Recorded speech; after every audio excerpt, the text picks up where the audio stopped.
여러분, 자신의 가치는 얼마나 될까요? 인간의 값어치는 얼마나 된다고 생각하십니까? 자신의 가치가 궁금했던 청년 하나가 스스로 스승을 찾아가 묻습니다. 스승님, 사람의 값어치는 얼마나 되는 것입니까? 이 제자의 질문에 스승은 아무 말 없이 서랍에서 주먹만한 돌덩이 하나를 꺼내주며 말합니다. 이 돌을 가지고 시장을 돌아다니며 값을 물어보고 오거라. 단 아무리 비싸게 쳐준다고 하더라도 절대로 팔지는 말고 그냥 값을 묻기만 하고 돌아와라. 청년은 시장에 돌아다니며 스승이 주었던 돌덩이의 가치를 묻기 시작합니다. 과일 장수는 예쁜 돌이라면서 사과 2알과 맞바꾸자고 이야기를 합니다. 정육점에 갔더니 보통 돌은 아닌 것 같다고 이야기를 하며 돼지고기 2근을 줄 테니 팔라라고 이야기를 합니다. 또 그리고 보석상을 찾아갔더니 보석상은 떨리는 목소리로 말을 합니다. 솔직히 이 돌은 너무나 희귀한 돌이라 가격을 매길 수가 없는 보석인데 알고 계신지요? 혹시 파실 생각이라면 요구하는 값을 쳐줄 테니 저에게 파시지요. 청년은 스승에게 돌아가 자신이 겪었던 일들을 다 들려주었습니다. 스승이 말을 합니다. 그래, 이 돌은 정말 귀한 보석이다. 그러나 누구에게는 사과 2알만큼의 가치가 있고 누군가에게는 돼지고기 2근만큼의 가치가 있고 또 누군가에게는 무한대의 가치로 볼 수가 있게 되었던 것이다. 이처럼 사람의 가치라는 것은 저마다 차이가 날 수 있단다. 중요한 것은 자기 스스로가 자신의 가치를 어떻게 생각하고 있느냐인데 너는 너의 자신을, 너의 가치를 얼마짜리로 생각하느냐, 그렇게 물었다고 합니다. 여러분들은 어떻습니까? 여러분의 가치는 얼마나 됩니까? 여러분의 값어치는 얼마짜리이십니까? 사람의 값어치가 얼마나 될까? 실제로 이 궁금함에 한 미국의 대학에서 조사를 해보았습니다. 사람을 이루는 구성 물질을 따져보면은 다음과 같이 이렇게 여러분 구성이 되어 있다고 합니다. 물 40리터, 암모니아 4리터, 망간 3g, 이온 80g, 석회 1.5kg, 인 800g, 염분 250g, 초석 100g, 탄소 20kg, 알루미늄 1g, 마그네슘 50g, 불소 7.5g, 철 5g, 규소 3g, 기타 소량의 13개 원소로 우리 사람이 구성되어 있다는 거예요.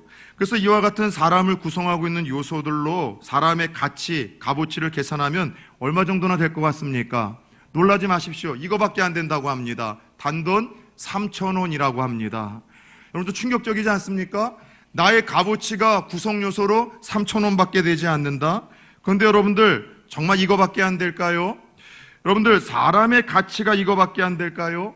물론 제가 어렸을 때 여러분들 화가 나면은 싸우다가 야, 10원짜리야, 20원짜리야 이렇게 욕하는 분들이 더럿 있었습니다.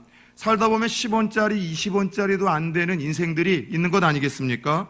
그런데 여러분 중요한 것은 우리가 세상으로부터 오늘날 크리스찬들이 참 많은 부분을 속고 사는데 여러분 우리가 속고 있는 것 중에 하나가 자신에 대한 이 가치와 값어치라고 할 수 있습니다. 이 시대는 세상이 정해놓은 어떤 잘못된 가치 기준으로 자신을 하향평가하는 일들이 종종 벌어지고 있어요. 그게 옳은 것 아니에요. 맞는 기준이 아니에요. 잘못된 기준, 어떻게 보면 세상이 잘못된 가치관을 통해서 문화를 통해서 이 사람들에게 심어놓은 악한 생각인데 그런 잘못된 숫자의 가치로 사람을 평가하려고 하는 시도가 버젓이 벌어지고 있습니다. 한국 사회는 언젠가 이야기를 했듯이 평등사회라고 일컫습니다. 왜요? 사람을 숫자로 계산을 하고 있어요. 몇 평에서 살고 있느냐, 몇 등을 하면서 학교를 다니고 있느냐, 그래서 숫자로 키는 몇이냐, 나이는 몇 살이냐, 몇 cc의 차를 타고 다니느냐, 1년 연봉은 몇이냐, 계속해서 어떤 숫자를 가지고서 한 사람이 성공했는지 실패했는지, 가치가 있는 사람인지 값어치가 없는 사람인지, 존경을 받을 만한 사람인지 함부로 대할 만큼 무시받을 만한 사람인지 세상이 정해놓은 숫자라는 가치 기준을 가지고 한 사람의 여러분 삶을 그렇게 들여다보고 계산하고 대하려고 하는 이런 잘못된 여러분 이 모습들이 지금 한국 여러분 사회 속에서 지금 만연해 있다는 것이죠. 그래서 여러분 문제는 뭐냐면은 다른 사람들과 이로 인해서 숫자를 가지고 비교를 하기 시작하죠. 저 사람은 몇 평에서 사는데 나는 몇 평밖에 안 되네. 저 사람은 몇 cc의 차를 타는데 나는 요거밖에 안 되네. 저 사람은 이 정도의 연봉을 받는데 난 이거밖에 안 되네. 저 친구는 이 정도의 등수와 점수를 받는데 난 이거밖에 안 되네. 끊임없이 비교를 하며 그 기준에 미치지 못하는 자신을 실패자처럼 느끼는 겁니다. 더 나아가 열등감에 빠져 사는 거죠. 열등감이 무엇입니까? 끊임없이 다른 사람들과 숫자로 비교를 하며 자신을 여러분들 향해 낙심하고 불만족스러워하는 감정이 열등감 아닙니까? 문제는 끊임없이 내 주위의 사람들과 숫자로 비교를 하며 실패자처럼 느껴지고 열등감에 빠지다 보면 사람이 소심해지는 거예요. 사람이 무언가 어두워져요. 또 누군가를 향해서 나보다 더 가지고 있고 많은 숫자를 소유하고 있는 사람을 향해서 은연중에 시기와 질투를 하게 되어 결국 나도 죽고 남도 죽이는 인생으로 전락을 합니다. 성도들의 삶은 다를까요? 성도들은 사탄이 세상의 문화 속에 교묘하게 심어놓은 그 여러분 기준을 가지고서 사람들을 평가하고 자신을 평가하려고 하는 여러분 이런 만연의 시대의 모습 속에서 오늘날 예수 믿는 성도들은 자유롭다라고 생각을 하십니까? 중요한 것은 여러분 제가 이번 한 주 동안 두 분과의 인생의 끝자락에 놓여 있었던 두 분과의 상담이 좀 있었습니다. 한 분은 목사님이셨는데 목회를 그만하시고 사업을 좀 하셨었는데 잘 나갔어요. 상당히 잘 나갔어요. 소위 세상에서 성공한 인생이 되었는데 어느 한순간 훅 하나님이 불어버리시니까는요, 여러분 이 모든 것이 다 날아가 가지고서요 자기가 부도를 맞아서 그런 인생의 끝자락에 놓여 있었대요. 그래서 저한테 솔직하게 이야기를 하시는 게 목사라는 것을 알기 때문에 자살을 할 수는 없었지만 하나님 앞에 날마다 이런 기도를 드렸대요. 하나님, 저 암 좀 걸려서 그냥 죽게 해주세요. 암 좀 걸려서 죽게 해주세요. 여러분 이런 고백과 기도를 드릴 만큼 그의 삶이 얼마나 절박했으면 그런 기도를 드렸겠습니까? 또 한 분의 삶도 그런 이야기였었어요. 얼마나 자신의 삶에 희망이 없었었는지, 소망이 없었었는지. 이분이 장교 출신에다가 베트남에서 여러분 소위 성공한 사업가였었는데 갑자기 뭐에 홀린 듯 사람 잘못 만나고 사기당하고 한두 건이 틀어지면서 쫄딱 망하게 된 거예요. 이혼까지 하게 되고 자식들 뺏기게 되고, 그리고 여러분들 그렇게 끔찍한 삶을 살면서 죽으려고 했었을 때 누군가의 도움으로 인해서 마지못해 궁여지책으로 호구지책으로 일은 시작했는데 그런 자신에게 한없이 실망스럽다는 거예요. 그저 하고 싶은 이야기는 죽고 싶다라는 이야기를 하면서 저하고 상담을 요청했던 두 분의 만남이 지금도 잊혀지지 않습니다. 살다 보면 다른 사람들과 삶과 비교를 하며 자신의 삶이 너무 초라해질 때가 있어요. 실패자처럼 느껴질 때가 있어요. 열등감 때문에 내 인생에도 소망이 있고 미래가 있을까? 이렇게 여러분들 나락 속에 우리가 뒹굴 때가 있더라는 것이죠. 그렇다면 여러분 어느 날 내 삶이 실패자처럼 느껴지고 여러분 누군가의 비교 속에서 열등감이 찾아올 때 성도는 어떻게 대처해야 될까요? 우리에게 끊임없이 찾아오는 이 열등감과 패배의식을 극복하는 비결은 없을까요? 가장 중요한 것은 세상의 가치 기준이 아니라 따라 세웁시다. 하나님의 기준으로 나를 평가하는 것이 중요하다. 네. 여러분 옳지 않고 바르지 않은 세상의 가치 기준 숫자로 나를 평가하는 것이 아니라 하나님이 우리의 가치를 어떻게 평가를 하는 것이 정말 중요하다는 것, 평가신앙을 깨닫는 것이 중요하다는 것을 여러분 오늘 본문 4절에서 이야기를 하십니다. 왜냐하면 어떤 실패감이나 열등감은 우리의 의지나 노력으로 해결되는 것이 아니라 하나님과의 관계 속에서 이 문제는 여러분 해결이 될 수 있기 때문이에요. 하나님 끊임없이 실패와 좌절과 그로 인한 열등감 속에서 두려워하고 있는 이들에게 어떻게 말씀을 하실까요? 4절 말씀을 같이 한번 읽어봅시다. 시작. 내가 내 눈에 보배롭고 존귀하며 내가 너를 사랑하였은즉 내가 내 대신 사람들을 내어주며 백성들을 내 생명을 대신하리라. 자, 하나님께서 이스라엘 백성들을 향해서 오늘 뭐라고 이야기를 하는가 하면 보배롭고 존귀한 자라고 말씀을 하세요. 값어치를 따질 수 없는 존재들이라는 뜻입니다. 그런데 오늘 하나님께서 이스라엘 백성들에게 너희는 보배롭고 존귀한 자들이야. 세상의 그 어떤 것으로도 맞바꿀 수 없을 만큼 가치 있는 존재들이라고 말씀하신 이때가 언제인가 하면 이스라엘 백성들이 하나님만 사랑하고 하나님만 의지하고 하나님 말씀 붙들고 살 때가 전혀 아니었었어요. 그들이 멸망하기 직전, 여러분 가장 어두웠었을 때, 가장 타락했었을 때, 가장 하나님 말씀에 불순종했을 때, 가장 우상 숭배가 심했었을 때, 그래서 그 하나님의 등에 여러분 그렇게 칼을 꽂을 때 바로 그때 하나님께서 주셨던 말씀이에요. 하나님은 그들을 향해서 그럼에도 불구하고 너희는 보배롭고 존귀한 자이고 값어치를 따질 수 없는 존재들이라고 말씀을 하십니다. 왜? 불순종과 우상숭배와 그렇게 여러분들 죄악 가운데 가득했던 그들을 향해서 하나님이 보배롭고 존귀한 자라고 말씀하셨을까요? 1절 말씀을 계속해서 한번 봅시다. 1절 말씀은 같이 한번 고백해 볼까요? 시작. 야곱아, 너를 창조하신 여호와께서 지금 말씀하시느니라. 이스라엘아, 너를 지으신 이가 말씀하시느니라.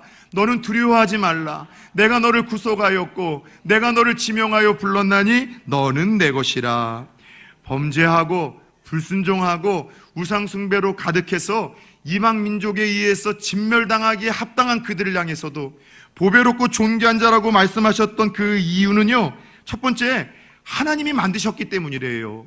그런 이스라엘 백성이라 할지라도 하나님이 창조하시고 하나님께서 만드신 존재들이기 때문이라고 말씀을 하십니다.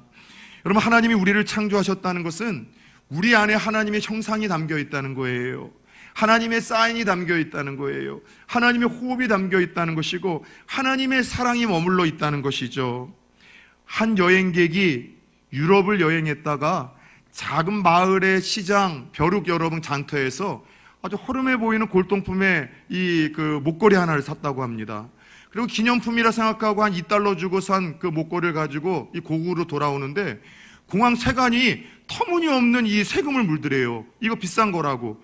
그래서 말도 안 되는 거지만은 이 말이 안 통해서 어쨌든 그렇게 여러분 세금을 물고 이렇게 나와서 자기가 평소 알고 지내는 보석상에게 가서 좀 여러분 이것을 한번 문의를 했다고 합니다. 감정을 의뢰했는데 보석상이 이런 얘기를 하더래요. 선생님, 이 목걸이 진짜 좀 귀한 것이네요. 그리고 여기를 뭐라고 하면서 한쪽에 불어로 쓰여 있는 문구를 가리키는데 이런 글이 쓰여 있었대요. 사랑하는 아내 조세핀에게 나폴레옹이. 한때 전 유럽을 정복했던 작은 거인 그 나폴레옹이 누구보다도 아내를 사랑했던 애처가라는 것을 잘 알고 있잖아요. 그 사랑하는 아내 조세핀에게 선물을 주었었던 거예요. 그 목걸이 자체는 값비싼 뭐 보석이나 그런 건 아니라고 합니다. 그러나 단지 그럼에도 불구하고 골동품이 그렇게 값비싼 대우와 가치로 여겨졌던 것은 누구의 이름이 기록되어 있기 때문에요. 그 한때 여러분 유럽을 정복했던 나폴레옹의 사인과 이름이 있기 때문에 중요한 거예요. 사실 요즘에 한국 사람들이 명품을 그렇게 좋아합니다. 그래서 싸게 판다고 하면 여러분 오픈 러닝만 하지 않습니까? 명품의 조건이 무엇입니까? 누가 만들었느냐에 따라서 다른 거예요. 채널이 만들었느냐, 샤넬이 만들었느냐에 따라서 이게 달라지는 거예요. 그죠? 여러분, 명품은 누가 만들었느냐, 어떤 로고가 새겨졌느냐가 중요하죠. 마찬가지예요.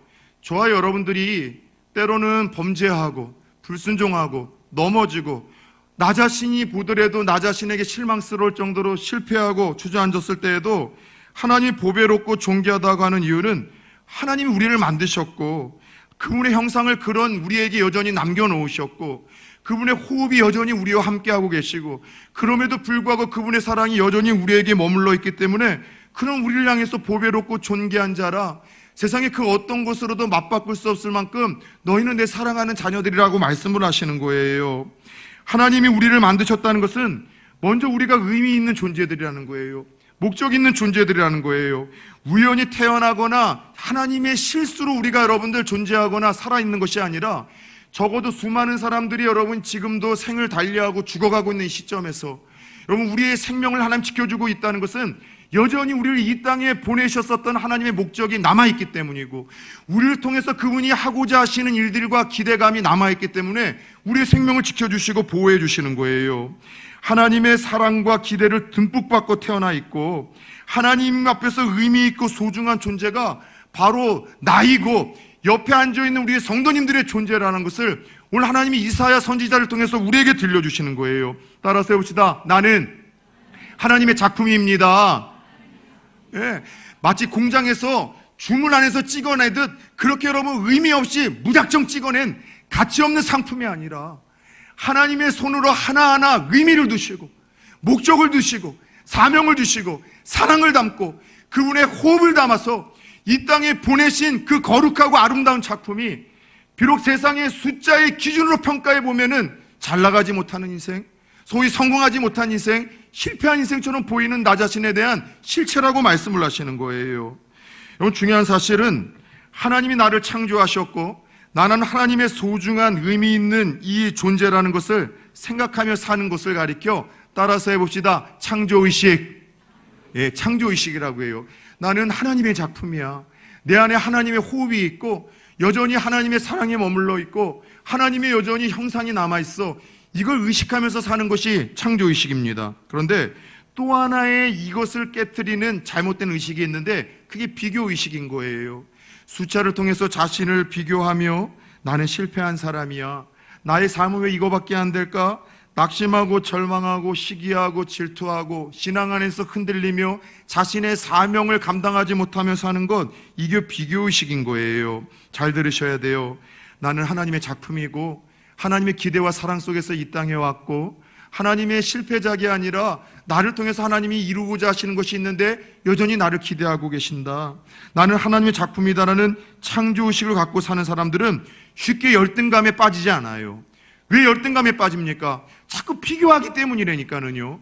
여러분, 언젠가도 이야기를 했듯이 한국 사람들이 카페인 중독에 빠져 있어요. 카페인 중독, 커피 중독도 빠져 있지만 카카오톡 푸사와 페이스북 SNS와 인스타그램과 같은 것을 보면서 누군가의 찰나의 행복을 기록한 사진을 보고서 자꾸 비교하는 거예요. 나는 왜 남편 잘못 만나서 이런 선물 못 받을까? 나는 왜 부모 잘못 만나서 이렇게 좋은데 여행을 못 가는 걸까? 나는 왜 이런 기회를 못 갖는 걸까? 나는 왜 자식들 잘못 만나서 이런 효도와 대접을 못 받는 거지? 내 인생은 왜 이렇게 지질이 궁상맞아서 저 친구가 저 사진에서 해맑게 웃고 즐기고 있는 것들을 나는 경험도 하지 못하고 체험도 하지 못하는 것일까? 끊임없이 누구의 삶을 비교하기 시작할 때 여러분, 그 속에서 우리 낙심과 절망과 좌절이 생기는 거예요. 여러분들, 18세기 말 조선 후기를 대표하는 아주 두 명의 유명한 화가가 있었습니다. 우리 다 고등학교 나오신 분들은 기억하실 거래요. 첫 번째는 신윤복이라는 화가와 또 하나는 김홍도라는 화가가 있어요. 18세기 말 조선 후기를 대표하는 유명한 두 명의 화가이죠. 그런데 두 사람이 여러분 스타일이 전혀 달라요. 신윤복은요 되게 여러분들 사실적이고 귀족적이에요. 그래서 그의 그림을 보면은 양반들의 일상의 삶들에 대해서 많이 기록을 해놨습니다.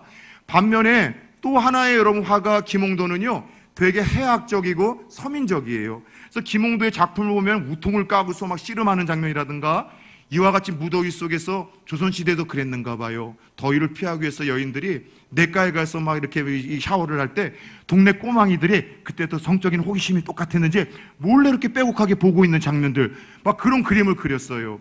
그런데 전혀 다른 스타일의 두 개의 작품을 가지고서 누가 더 뛰어난 화가다, 누구 작품이 더 고귀하다, 여러분 이런 이야기를 하잖아요. 이게 무식이 천장을 뚫는 사람이 되는 거예요. 그런 비교는요 작품의 세계에서는 통하지 않고 상품의 세계에서나 통하는 거예요. 마찬가지로 사탄이 잘못된 세상의 문화를 통해서 우리에게 심어준 것이 이런 작품의식, 창조의식을 가져야 되는 우리들의 이 생각을 무너뜨리고 자꾸 상품의식, 비교의식을 갖게 만든 거예요. 나 자신 그것만으로도 고귀하고 값지고 아름답고 소중한 존재인데 자꾸 여러분 그 자신의 가치에서 눈을 가리게 만들고 다른 사람들과 비교를 하면서 패배자야, 루저야, 실패한 인생이야, 불행한 인생이야, 끊임없이 자기 자신을 여러분들 삶의 끝자락으로 밀어내고 있더라는 것이죠. 사랑하는 여러분들, 세상이 우리를 하나님의 작품이 아닌 상품처럼 타인과 비교하라고 부추기며 열등감에 빠지게 만들거나 교만함에 빠지게 만들 때 여러분 세상에 주는 그 상품의식과 비교의식을 예수의 이름과 창조의식과 작품의식으로 끊어낼 수 있는 성도님들이 되어지기를 축원합니다. 비교의식이 아니라 창조의식으로 하나님이 나를 만드셨어. 세상에 나는 나 하나밖에 없는 존재이고 하나님이 내 안에 그분의 형상을 넘어지고 쓰러지고 범죄했어도 여전히 남겨놓으셨고 여전히 나에게 기대를 하고 계시기에 내 생명을 지켜주시고 여전히 그분이 나의 사랑을 내 안에 듬뿍 담아주셨다는 사실에 자신의 가치를 하나님 앞에서 재평가하셨으면 좋겠어요. 젊은 날 저는요 무엇보다도 열등감에 시달렸었던 그런 사람이었었습니다. 청소년 시절에 특별히 여러분 외모에 눈을 뜨기 시작한 순간서부터 세상에 우리 어머니 아버지는 다 괜찮게 생기고 형제들도 괜찮게 생겼는데 왜 나만 이렇게 몰빵으로 못생겼는가, 이것 때문에 충격을 많이 받았어요. 그래서 학교 다닐 때 여러분 이렇게 쪽 거울로 수업 시간에 이렇게 거울을 보면은요, 다른 친구들 이렇게 가까이 들여다봐도 이게 다 나오는데 저는 이제 별명이 특공대였거든요. 특공대가 뭐냐면 특별히 공부도 못하면서 대가리만 큰 놈. 그래서 이렇게 안 돼, 가서 이렇게 해야지 얼굴이 다 들어오는 거예요. 그래서 늘 여러분 외모 때문에 사람 눈 마주치는 것도 힘들었었고, 이성 앞에 서면은 여러분 주눅이 들었었고, 왜 하나님은 나를 이렇게 만드셨을까? 돈 벌어서 꼭 성형수술 해야지. 이게 청소년 때의 목적이었어요. 그런데 19대 예수를 만났죠. 하나님이 저에게 찾아오셨죠. 그리고 하나님의 관점에서 이런 비교의식, 작품의식이 아니라, 상품의식이 아니라 작품의식과 또 이 상품의식이 아닌 또 창조의식을 주시다 보니 내 자신이 너무나 고귀한 거예요. 아름다운 거예요. 내 자신이 너무 사랑스러운 거예요. 그래서 요즘엔 거울 앞에 이렇게 잠깐 얼굴을 보면은 쉽게 떼지를 못하는 거예요. 그래서 이런 질문을 한 번씩 던져요. 왜 25년 전에 우리 장모님은 나를 보고 공항에서 우셨을까? 이게 뭔 소린가 하면, 제 아내를 필리핀에서 만나가지고 처음 공항에 함께 이제 들어오는 날, 그때는 이제 인천공항이 없었을 때예요. 김포공항에 들어올 때 제 어머니, 그러니까 장모님께서 그래도 반대를 했지만은 또 아내가 그 딸이 하도 괜찮다고 하길래 어떤 사람인가 보려고 머리도 하시고 옷도 이제 맞추셔가지고 그래서 왔대요. 근데 공항에서 딸과 함께 나오는 남정네를 보니 세상에도 못생겨도 그렇게 못생긴 놈은 처음 보셨다는 거예요. 아니, 거짓말 아니에요. 과장법도 아니고. 그래서 상처를 받으셔서 그날 가는 내내 아내와 함께 울고 밤에 이렇게 울었다고 해요. 그래서 저는 거울 앞에 설 때마다 이렇게 괜찮은데 이렇게 매력 있는 사람이 뭐가 문제라고 우셨을까, 그런 생각이 드는 거예요. 사랑 여러분들, 저와 여러분들 안에는 하나님의 형상이 담겨 있어요. 하나님의 작품입니다. 하나님의 사랑이 담겨 있습니다. 하나님의 기대가 담겨 있습니다. 하나님의 사인이 담겨 있습니다. 하나님의 계획과 사랑을 듬뿍 닫고 하나님의 그 사랑 속에서 내가 사명이 있고 하나님의 기대가 있기에 지금도 살아 숨쉰다는 생각을 가지며 끊임없이 세상이 숫자를 통해서 우리에게 열등감을 주고 실패의식을 줄 때마다 여러분 믿음으로 끊어낼 수 있는 성도님들 되어지기를 축원합니다. 두 번째, 범죄하고 쓰러지고 심판을 당하기에 합당한 그들을 향해서 그렇게 보배롭고 존귀한 자라 가치 있다라고 말씀하신 이유는 창조하셨기 때문이 아니라 우리를 구속하셨기 때문이라고 이야기를 합니다. 구속이 무엇입니까? 뉴스만 보면은 암흑의 정치인이 뇌물을 받았더라 하면서 수갑 차고서 여러분들 감옥에 들어가는 것, 그게 구속입니까? 예, 맞죠? 근데 성경에서 말하는 구속은요, 따라서 해봅시다. 값을 주고 샀다. 예, 비싼 값을 주고 되찾다. 값을 치르고 내 것으로 만들다. 이게 구속이라는 뜻이에요. 사실 우리는 하나님이 만드셨습니다. 그런데 우리가 그분의 원래는 소유였는데 불순종과 죄로 인해서 우리는 마귀에게 빼앗긴 비참한 존재가 되었던 거예요. 하나님의 형상과 기대와 사랑을 듬뿍 받아 태어나 평안과 기쁨과 행복과 만족하는 삶을 살아야 되는데 이 불순종과 범죄로 인하여 사탄에게 빼앗겨서 사탄의 똘마니 노릇으로 하면서 기쁨도 없고 행복도 없고 늘 불안하고 열등감에 빠지고 좌절감과 우울감에 빠지는 삶이 우리의 삶이었던 거예요. 그런 우리를 위해서 하나님은 그냥 지켜만 볼 수 없으셨어요. 다시 우리를 되찾아야 되는데 사탄에게 범죄로 인해서 빼앗겨버린, 잃어버린 하나님의 자녀들을 되찾아야 되는데 다시 사탄으로부터 되찾아 하나님의 소유로 삼을 수 있는 방법이 딱 하나밖에 없어요. 그게 뭐냐면 하나밖에 없는 독생자 예수의 피를 지불함으로, 그 값을 지불함으로 자신의 소유로 다시 삼는 거예요. 그래서 하나님은 어느 날 결심합니다. 하나밖에 없는 그분의 독생자, 세상 무엇으로부터 바꿀 수 없는 그 가치 있고 고귀한 독생자 예수 그리스도를 우리를 되찾기 위해서 이 땅에 보내주셨죠. 예수님 아버지의 뜻을 따라 아무런 죄가 없음에도 불구하고 십자가에 달려 돌아가셨고 피를 흘리셨고 그분의 그 피값을 치름으로 하나님은 사탄에게 잃어버리고 빼앗겼던 그분의 작품인 우리를 다시 하나님의 자녀로, 아들, 딸로 다시 여러분들 삼아주신 거예요. 잘 들으셔야 돼요. 여러분이 정말 예수 그리스도를 믿고 살아가는 성도들이라면 하나님 입장에서는 아들 독생자의 생명이라는 가장 값비싼 희생과 대가를 지불하고 산 인생이 바로 저와 여러분들이에요. 하나님 입장에서는 그 어떤 것으로서도 바꿀 수 없을 만큼 가장 고귀하고 값비싼 존재가 아들 예수 그리스도인데, 그 아들 예수 그리스도를 대신 십자가에 죽어 피 흘리게 하시고 그 값을 지불하고 다시 자신의 소유로 삼은 존재가 세상의 가치 기준으로는 실패한 인생, 형편없는 인생, 값어치가 없다라고 여러분들 비난받는 저와 여러분들이라는 것을 잊지 않으셨으면 좋겠어요. 따라서 저와 여러분들이 하나님을 사랑하고 하나님을 가까이 하고 말씀대로 살 때만이 아니라 오늘 이스라엘 백성들처럼 우리 인생의 가장 어두운 시간을 보내고 넘어지고 쓰러지고 범죄한 그 순간이라 할지라도 여러분, 우리를 향해서 하나님은 예수님짜리 인생이라고 생각하신다는 것, 그렇게 여러분 여겨주신다는 것 한시도 잊지 않기를 축원합니다. 따라 세웁시다. 나는 예수님짜리입니다. 값으로 따질 수 없는 바로 그런 존재가 구속하셨기 때문이라는 거예요. 아까도 말씀드렸습니다. 오늘 본문은 범죄함으로 멸망을 앞둔 이스라엘 백성들에게 들려주시는 하나님의 마음과 하나님의 음성이에요. 그런데 이런 이들에게 하나님 또 계속해서 어떤 말씀을 들려주시는 줄 아세요? 2절을 보십시다. 살다 보면은 너희가 물과 강을 그 죄악 때문에 건널 때가 있다는 거예요. 불 가운데를 지나야 할 때도 있다고 말씀을 하십니다. 이 말은 무슨 뜻인가 하면, 왜 예수를 믿어도 고난이 올 수 있고 예수 잘 믿어도 죄의 유혹으로 형편없이 넘어지고 쓰러질 수가 있는 존재들이 바로 우리라는 것이죠. 그렇죠? 예수 믿어도 어려움 당할 때가 있어요. 예수 잘 믿어도 사업이 어렵고 어느 뜻하지 않게 건강이 무너질 때가 있고 인간관계가 흔들릴 때가 있죠. 예수를 잘 믿었지만 하나님의 존재하심과 그분이 나를 사랑하신다는 것에 대해서 의심이 될 때가 있습니다. 때로는 뭐에 홀린 듯 죄에 넘어져서 형편없이 쓰러져 있는 나 자신이 하나님 앞에서 사랑받을 만한 자격이 안 된다는 생각에 빠질 때가 있어요. 나는 사랑받을 수 없어. 나는 하나님 앞에서 가치 있는 인생이 될 수가 없고 그런 나를 축복하실 수도 하나님은 쓰시지도 않을 거야. 그렇게 죄책감에 빠질 때가 있습니다. 하나님께 버림받을 것 같은 두려움이 찾아오고, 아니 버림받은 것 같은 절망과 외로움에 여러분 주저앉을 때가 있고, 스스로 자신을 바라볼 때에도 참 보잘것없이 느껴지는 거예요. 그런 자신이 한없이 여러분들 안쓰러워지고 실패자처럼 느껴질 때가 있다는 거예요. 그런데 그럼에도 불구하고 하나님 뭐라고 이야기를 하세요?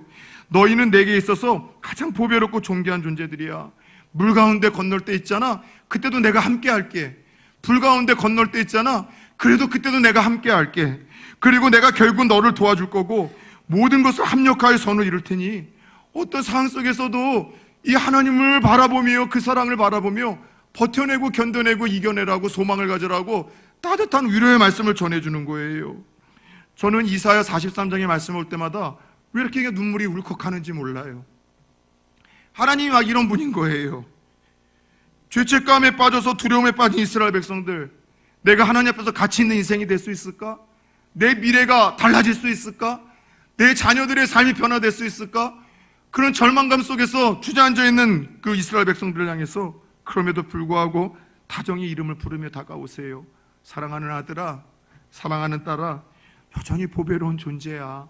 내가 너를 만들었고 여전히 너 안에 내 형상과 내 사랑과 내 계획과 기대가 담겨 있고, 내가 너를 위해서 예수 그리스도를 바꿀 만큼 너를 소중히 여긴다. 나는 너를 포기하지 않을 거야.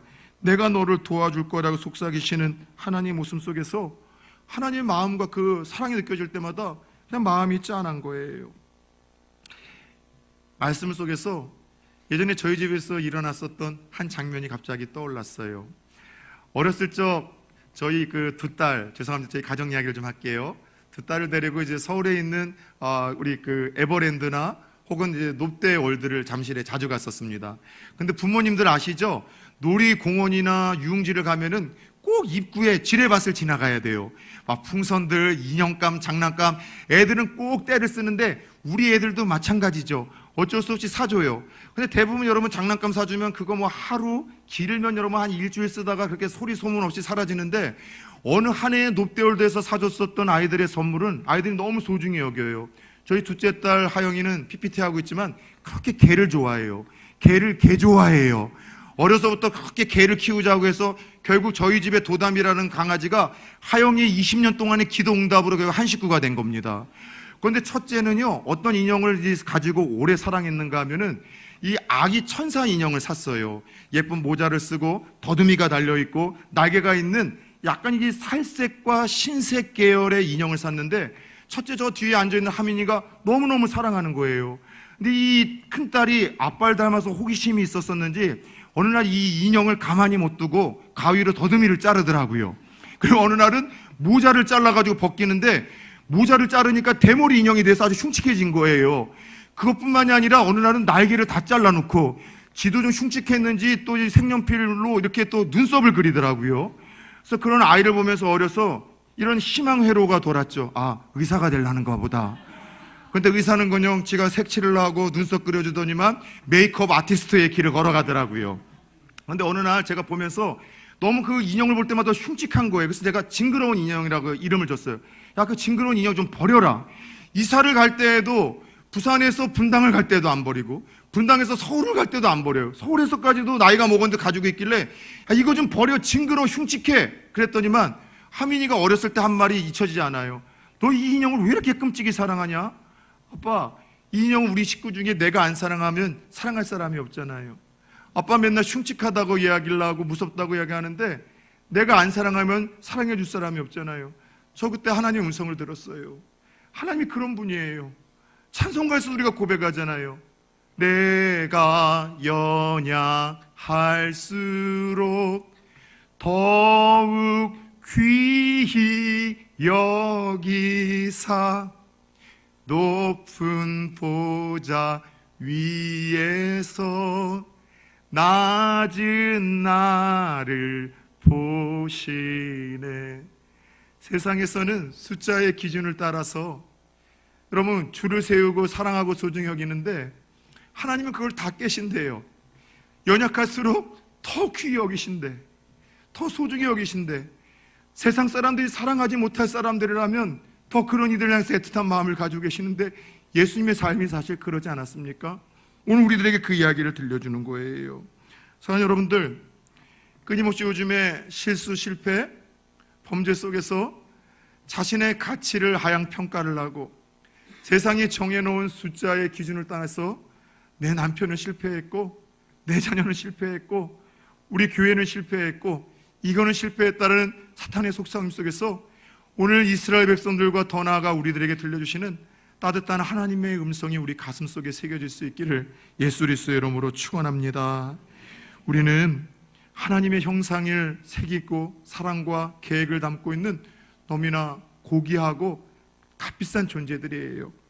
넘어지고 쓰러져도 금덩이는 오물이 묻어도 금덩어리인 것처럼 예수님의 피 흘리심으로 또 다시 사신 보배로운 존재들이기에 남들보다 소위 잘 나가지 못하고 세상의 숫자 기준으로 성공하지 못했다 할지라도 하나님 앞에서 그 고귀하고 가치 있는 존재라는 사실을 가지고 세상과 사람들 앞에서 거룩한 자존감을 가지고 살아갈 수 있는 저와 여러분이 되었으면 좋겠습니다.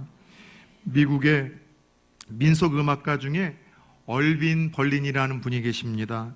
이분은 하나님이 미국을 축복하신다는 노래를 작곡해서 미국 사람들에게 많은 사랑을 받았는데요, 우리나라에서도 적어도 1년에 한 번씩은 이분이 만든 노래를 듣거나 부르곤 합니다. 그게 바로 꿈속에 보이는 화이트 크리스마스, 크리스마스 시즌마다 들려오고 부르는 노래가 이분의 노래예요. 한 번은 이분이 기자와 인터뷰를 하는데 좀 익살스러운 기자가 이런 질문을 했다고 합니다. 선생님, 그동안 인터뷰를 많이 하셨을 텐데 그럼에도 지금까지 기사들이 한 번도 묻지 않았던 질문들, 그래서 이런 질문을 오히려 해주었으면 좋겠다고 생각한 그런 질문 없으십니까? 그러자 씩 웃으시며 이때다 싶어서 이런 얘기를 하더래요. 저는 지금까지 많은 곡들을 작곡해왔고 그 중 여러 곡들이 히트를 쳐서 사랑을 받아왔습니다. 하지만 제가 만든 노래 중에 히트하지 않은 곡들에 대해서는 별 관심도 없고 사람들이 물어도 보지 않더군요.